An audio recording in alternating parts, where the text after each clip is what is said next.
Merci beaucoup. En fait, je vais intervenir sur 2 points. Le premier point, la haqiqa, je ne peux pas passer sans quand même corriger certains aspects. Le problème avec les universités privées. Vous venez de le solliciter, mais c'est important quand même de mettre les points. Parce que j'ai des données que peut-être certains ne connaissent pas, donc pour que ça soit un peu plus objectif par rapport à ce qui se passe. Moi, je suis tout à fait d'accord que la Tunisie a un potentiel très important au niveau de l'éducation et qu'on est capable de devenir une plateforme, l'Afrique et pas seulement l'Afrique. On a beaucoup de demandes, même du Moyen-Orient, Irak, Libye, d'autres pays où la demande est importante. Donc la Tunisie, elle est capable de bien évoluer dans ce sens-là. Moi, je dirais public et privé, les deux. Même le public, ça peut être un potentiel important. On avait légèrement commencé à mettre en place des structures pour accueillir ces étudiants, pour que l'université publique aussi ait un peu plus de fonds. Si l'État n'arrive plus à financer, pourquoi pas, je peux ramener des étudiants étrangers avec des frais d'inscription différents et ces frais vont rester au niveau de l'établissement, vont financer la logistique, l'infrastructure, etc. Pourquoi pas. Le privé, oui, mais il doit être bien organisé. Je vais peut-être vous surprendre, sans nommer de nom, mais il y a des universités très connues qu'on a retrouvées, en fait, qui assurent des enseignements ou donnent certains diplômes sans avoir l'habilitation. Donc, il y a aussi un problème d'image pour la Tunisie. Si vous voulez mettre en place ce genre de structure, il faut que ça soit du sérieux et de la qualité. Il y a des universités qui sont en train de faire un effort, qui investissent, qui font les choses correctement. On a vu, par exemple, aujourd'hui, moi je vois ces derniers temps, il y en a plusieurs qui profitent pour que ça soit 100% de l'enseignement à distance. Ce n'est pas parce que c'est une nouvelle donne, parce que ça coûte moins cher, et parce qu'on veut gagner plus. Donc, il y a quand même beaucoup de problèmes de l'intérieur que vous ne connaissez pas. Et autre chose, c'est important aussi que le ministère développe un tout petit peu sa structure pour bien contrôler et organiser le privé. Moi, je ne suis pas contre le privé. Blacks, allez, le Maroc, c'est une expérience très réussie. Il y a des expériences comme ça, bien que, bon, on a eu des échos quand même de certains ambassadeurs de pays sahariens qui n'étaient pas très contents de cette expérience un peu marocaine et qui voulaient venir vers la Tunisie. Mais bon. Mais aujourd'hui, en 10 ans, le nombre d'universités privées est passé de 7 à plus que 70. D'accord? Plus. Mais vous avez une équipe de 4 personnes au ministère qui doit contrôler, qui doit gérer. C'est presque mission impossible. Et donc, je peux vous dire que de l'intérieur, on reçoit des horreurs. Des horreurs par rapport aux locaux qui sont utilisés, des horreurs par rapport au traitement des enseignants universitaires. Parce qu'aujourd'hui, l'université privée pratiquement refuse de recruter, ou elle recrute en payant des salaires de 500, 600 dinars. Quelqu'un qui est docteur. Donc en fait, moi je ne suis pas contre Blacks, je pense que ça peut être un grand potentiel, mais qu'il va falloir bien l'organiser. Ces étudiants étrangers, quand ils viennent, il faut créer une agence. On avait commencé à travailler sur ce projet, j'espère qu'il va continuer, une agence pour les accueillir, pour les orienter, pour bien contrôler les diplômes, parce que les diplômes que vous allez recevoir, les étudiants qui s'inscrivent en Tunisie, il y a de tout. On n'est pas sûr que ce sont des personnes qui auront eu vraiment leur bac. Donc, il y a quand même beaucoup de problèmes internes que vous ne connaissez peut-être pas, qu'on voit de l'intérieur. Donc bon, je ne vais pas trop parler de ce sujet, puisque ce n'est pas le sujet d'aujourd'hui, c'est un grand débat, mais juste pour vous dire, il y a peut-être des paramètres que vous n'avez pas. Il y a beaucoup de choses à faire avant de parler d'investissement pour que ce soit un investissement de qualité et pour qu'on démarre sur de bonnes bases. Donc ça, c'est important. L'autre point sur lequel je voudrais bondir, mais en fait, que Madame a soulevé, et je suis tout à fait d'accord, que si Mohamed, peut-être la Tunisie, c'est un petit marché. Pour l'industrie, ça va être difficile, mais en même temps, on a une main-d'œuvre très intéressante, bien qualifiée.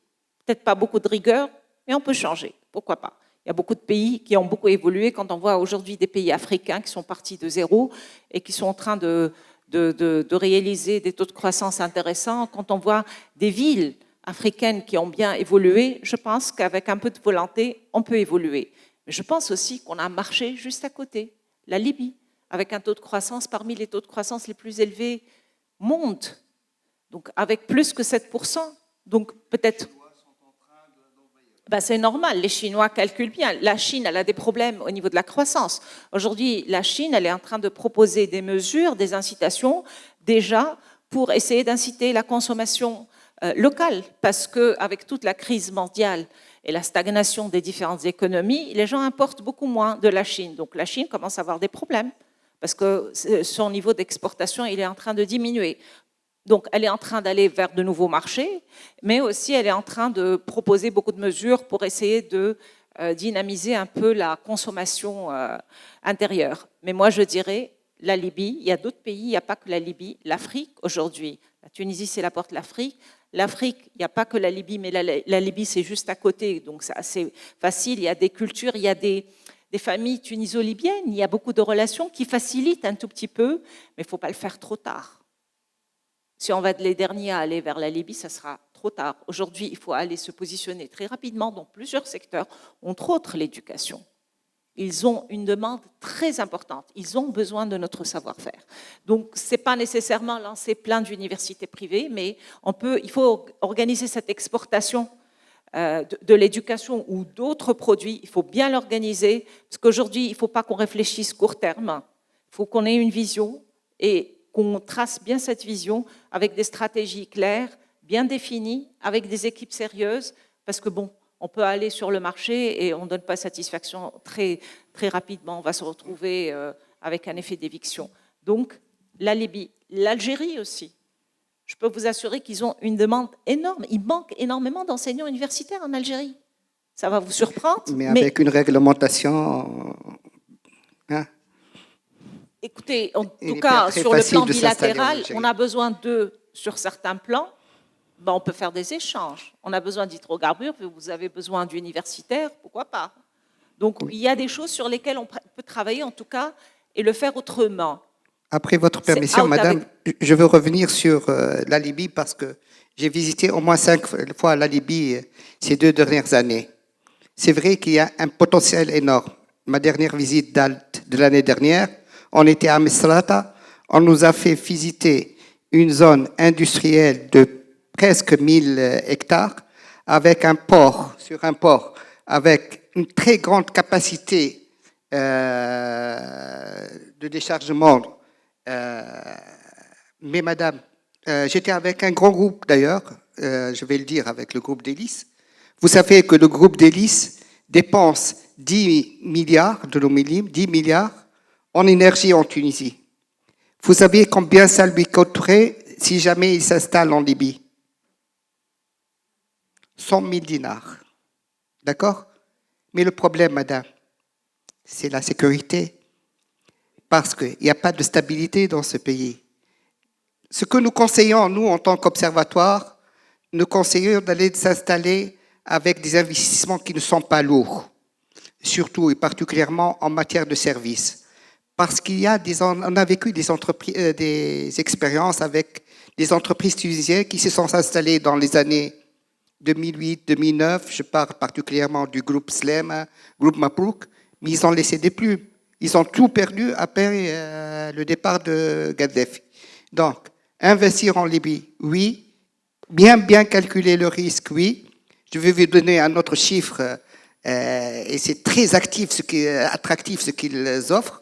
Vous avez le loyer d'un mètre carré couvert dans la zone industrielle de Misrata, il est à combien par an? 5 dinars tunisiens par an. Mais c'est dans cette zone, 70% de la zone a été déjà réservée par le Turc. D'accord. Juste une petite remarque et je laisse la parole à mes collègues. Mais quand même, ce qui se passe aujourd'hui en Libye, pour bâtir ou rebâtir la Libye, c'est qu'on a beaucoup de groupes internationaux, turcs, chinois, italiens, autres, qui sont en train de prendre les grands marchés. Et ils sous-traitent avec des Tunisiens. Donc on va prendre les miettes aussi, quelque part. Pourquoi pas? Dans certains domaines, on est bon. On a des ingénieurs, que ce soit, je prends le cas des ingénieurs, dans tous les domaines, s'ils sous-traitent 100%, le travail il est fait par des Tunisiens. Pourquoi on prend les miettes? Pourquoi on n'essaie pas de mettre en place des relations pour travailler directement avec la Libye? Le risque, oui, mais bon, quand on investit, il y a toujours un volet risque qu'il faut gérer. Aujourd'hui, le risque, on le vit même chez nous. On n'a pas besoin d'aller à la Libye, peut-être c'est un problème de sécurité, mais il y a moyen, de toute façon, de réfléchir à tout ça et d'essayer de trouver des formules où on n'arrive pas les derniers. Parce que si vous arrivez les derniers, on ne va plus trouver grand-chose. Moi, je pense qu'ils ont besoin de nous, on a besoin d'eux. La proximité, c'est un élément levier. Pourquoi ne pas travailler sur ça avec des formules intelligentes?